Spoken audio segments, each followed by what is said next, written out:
Hey guys, Steven here, Fanatic Perspective. So I normally don't comment on pressers or make reaction to pressers videos, but after the Tom Herman press conference yesterday, which I did get a chance to see live, seemed like a lot of people in the fan base had a lot of emotions and reactions to it, and it's now become a polarizing topic. Tom did say a lot of interesting things that I personally took notes on. So just wanted to speak with y'all. It's OU week, a lot on deck, for this program and the trajectory of where we're headed. So, let's talk about it. Before I do that, make sure you check in. Attendance is hitting that like button. Doesn't hurt you to hit the like button. Doesn't cost you to hit the like button, but it does help our channel and it helps me grow, helps this platform grow. So I appreciate that. And if you find in your heart to subscribe, I would appreciate that as well. Thank you. So, Tom, let's set the context here because we're coming off of a loss to TCU, 2-point loss, a home loss where you're double-digit home favorites. You've now lost to TCU 6 out of the last 7 years, to Gary Patterson in particular. You've had back-to-back weeks to start the Big 12 where you're double-digit favorites. You go to overtime and nearly lose to Texas Tech and Lubbock. Come back, we struggle against TCU, lose. Now it's OU week. Kenyatta Watson's in the portal.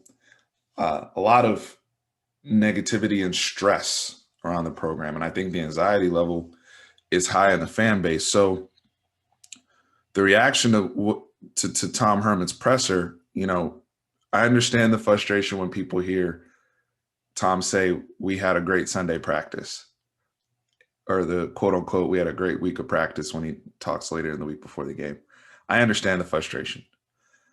It's coach speak, and he's going to try to keep things close to the vest. He's trying to guard this program right now. He used the ship analogy from Dabo Fisher.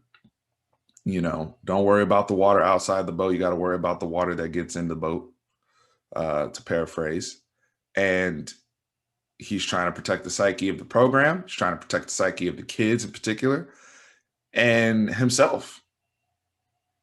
And the reality of that is, I saw some comments, people reaching out to me personally saying, hey, was Tom dismissive of the fans and the media folks that are asking about people are upset, people are tired, there's lack of patience, blah, blah, blah. And he's like, hey, I stick to Yahoo News and really just tune out all the noise. I think it was somebody that actually just directly asked him about tuning out noise.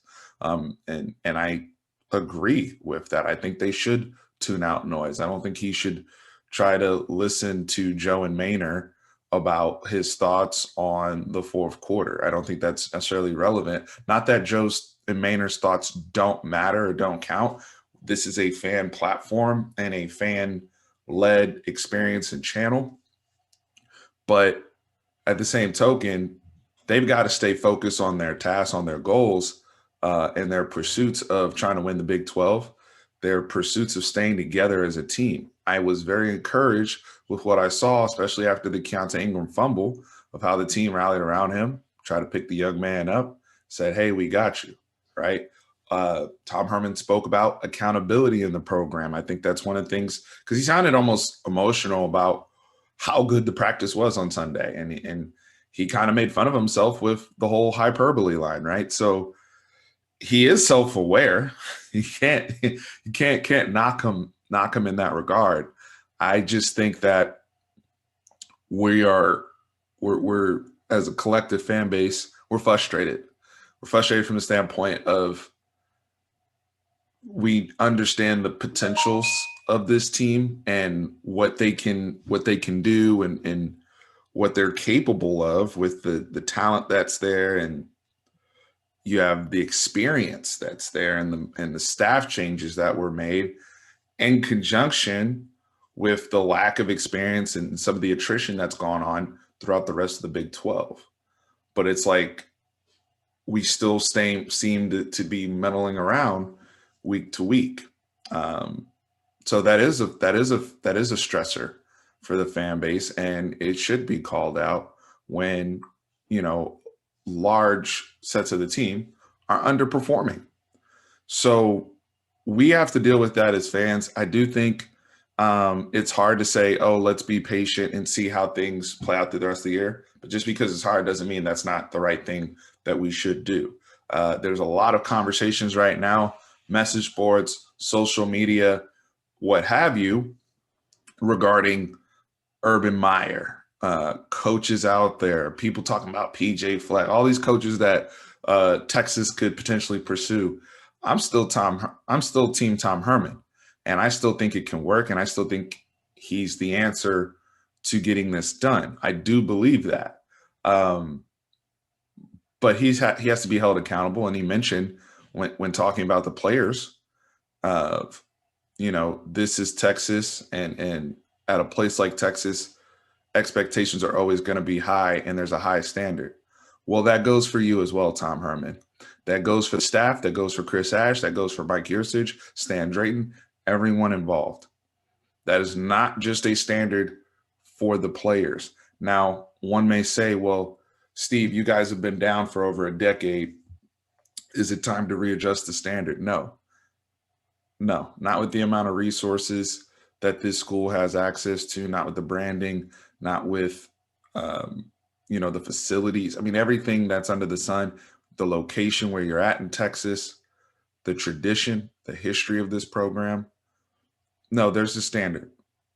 And they're not far away from a talent. Are they where they need to be on a national perspective, especially in the trenches from an Alabama or Clemson perspective? No. But most programs are not, and Texas can be in that next tier, and they're not there, and they need to get there with the group they have now. So there were some things I liked from this press conference. I don't think it was a disastrous press conference. I thought Mike McCarthy's Dallas Cowboys press conference was disastrous about just completely being aloof to them having effort issues. But there were some good parts. I mean, I was encouraged to hear that Jordan Whittington may practice this week, and just trying to read between the lines. I don't know if he's actually going to play. Last week, they got some late practices in with Bijan, but he didn't really get to play. They are always going to err on the side of caution with the staff, and that's something I would do as well, especially in 2020 and where we're at, just with all the nonsense going on. So if Jordan Whittington practices but doesn't necessarily get a chance to play on Saturday, yeah, it's frustrating for the kid, but I do understand the level of precaution they're using for the young man. Encouraging to hear that Joshua Moore is dealing with a bone bruise and most likely will be back and be ready to go. Roschon Johnson's shoulder issue, should be able to practice. Most likely those two should be back because from a wide receiver perspective with Joshua Moore, it did cause problems in their rotation, as Tom Herman gave us insight to. Now, if Jordan Whittington's able to give them anything, that really helps everyone else, Brendan Schooler, Jake Smith, even the outside guys, if they're able to get a Marcus Washington back too from an ankle problem he seems to have. So there's a lot on the table for Texas to get better with our skill positions. Roschon Johnson obviously was injured at the end of the game, which is another reason why Keontae Ingram, really, really had to pick it up and almost did for us all the way. So just getting back to that rotation. I love this answer regarding running back rotation in general. And this is something that fans just seem to be missing from a large scale, in my opinion. Look, Texas is no longer in the business of having a bell cow running back or somebody that's going to tote the rock 25, 30 times a game. That's gone. They're trying to stack backs. He mentioned in grave detail the Alabama model of them having stacked running back rooms, each guy getting 10 to 12 touches, and guys being first, second round picks off of that, right? And Alabama is still utilizing that model to this day and keeping their touches down. And Brian Carrington talked about this in the offseason. Less volume touches, more efficient touches. So I say all that to say this. Don't quit on Keontae Ingram. don't say that, oh, so and so should be getting all the touches. All three of them need to play, and we need all three of them. And the other reason for that is this: there are going to be games where Keontae is going to be more effective than Roschon Johnson or Bijan Robinson because of his running style. There are going to be other games where Roschon Johnson is going to be the most effective back because of his running style. Depends on the defense we're playing. Depends on the opponent's defense that we're up against, and certain opportunities, especially with some of the inconsistencies with our offensive line. Now, when our offensive line gets to a point where we're like a Georgia or Alabama, and we're just able to move people wherever, then it's really going to get crazy, right? Yes, Bijan Robinson has NFL day one upside, period. We got to make sure the brother's healthy, number one. And, we've got to put him in positions to where he's able to show off his speed and his talents, because there's so much more he can do outside of just taking a handoff. There's opportunities that they've already shown us throughout the year where both guys are on the field at the same time, or we're leveraging 21 personnel, right? So where we have two of those guys in the game. So I think you'll see some of that come OU this week. There's going to be a lot of opportunities. Just looking at with Iowa State did to Oklahoma this week, Brees Hall, the other brother, number 3 on Iowa State, that were very effective moving the ball up and down in conjunction with Bryce Purdy and Charlie Kohler and those guys moving the ball through the air. So those are really good things I liked hearing. The only thing for me, because I understand a lot of the coach speak with the fan stuff, but the thing that I will beat up Tom Herman for is the clock management stuff and them getting conservative with the last 55 seconds of the first half, and him trying to act confused, but he knew exactly what he was being asked, and then them going tempo at the end of the game. So it's this wishy-washy aspect, and the tempo piece at the end really made no sense, because he's like, yeah, we would have tried to run all the clock down on second down and tried to score and blah, blah, blah. That made no sense to me, especially understanding Keontae is really the only runner you have to leverage right then. And if you're planning on giving him the rock again, that's fine, but we're rushing and we're going tempo, and it just seemed unnecessary. Now, the onus still falls on Keontae Ingram for maintaining possession of the football and not fumbling and trusting in the team, trusting him in that moment. He failed us in that particular moment. And Tom Herman mentioned that. He also said, hey, we've got to pick himself up. He mentioned self-talk. Those are all positive things. But the clock response was an inexcusable answer. And I think that's just a cop-out way of saying the coach is screwed up. Because to me, that's where I mean, Tom Herman, you're CEO, you're in charge of the clock. That's your job as head coach, and the offensive staff to say, hey, let's start running clock here. It's first down. If that's what we want to do, let's try to get TCU to start burning some of their timeouts. Because on the flip side of that, when we turned the ball over and didn't score, we also missed not one but 2 opportunities in the fourth quarter with our defense. Look, we actually had a lead in the fourth quarter. We conceded that lead, right, on the Duggan touchdown. And then we have them backed up 1-2 yard line, and we give up a first down when we have another opportunity to get the ball back. So there's a lot of blame to go around for the TCU loss. What I'm looking forward to seeing OU and the rest of the season is how they respond to that, because they did not respond to the close call they had in Lubbock, Texas Tech. When I say respond in terms of playing a lot better in those regards to ensure a victory. That's what I mean. I understand they cleaned up the tackling. I understand he mentioned the right side of the offensive line was better. The corners played a little bit better man coverage. I get all that.